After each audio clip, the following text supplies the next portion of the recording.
magandang tanghali mga kamotorsiklo. So today may install tayo sa ating Aerox.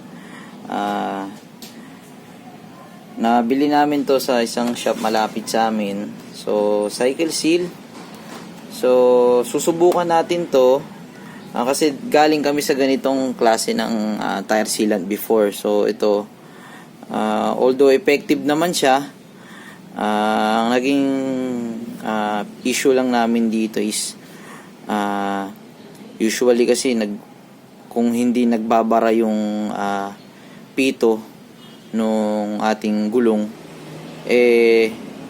nasisira niya mismo yung pito. Parang corrosive yung chemical na ginamit dito. Although napaka-effective nito, gamit na gamit ito sa mga long drive. Syempre alam naman natin sa mga liblib na lugar, so wala silang mga vulcanizing dun, so napaka-effective na meron na tire seal yung ating gulong. So iwas flat. So itong nabili namin na bago, ito siya. Hindi pa namin nasusubukan ito, ngayon pa lang. So ang brand niya is cycle seal. So sa loob, ayan, meron siyang 2 sachet. Then ito parang syringe. So siguro gamit to sa pag-install nitong cycle seal. So yun, sa 2 sachet na to, more or less nasa 200 to 250 pesos ito. Then ayan, sa likod ng box, ayan, makikita natin dito kung ilang sachet ba yung fit sa size ng ating gulong. So for scooters, ayan, so usually 1 sachet is enough na, unless yan, nasa 120 by 80 pataas yung gulong nyo. So yan, magre-require na siya ng 1.5. So sa case namin, yan, malaki yung gulong ng Aerox, naka 150 by 70 kami. So pang siguraduhan lang, ikakabit na namin itong 2 sachet sa isang gulong. So kaya 2 yung binili naming cycle seal para at least sure ball na walang pagkaplat yung ating Aerox. So ngayon, papakita natin kung paano ba to ini-install sa ating gulong para sa mga gusto mag-DIY. So madali lang naman siya. Ayan, papakita natin sa inyo, guys.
Higop na uli, no?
So yan guys, nakikabit na natin ang ating cycle seal sa ating Aerox.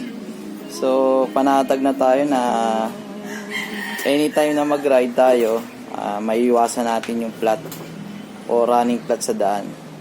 So ride na lang inaantay natin after ECQ. Masusubok na natin itong cycle seal.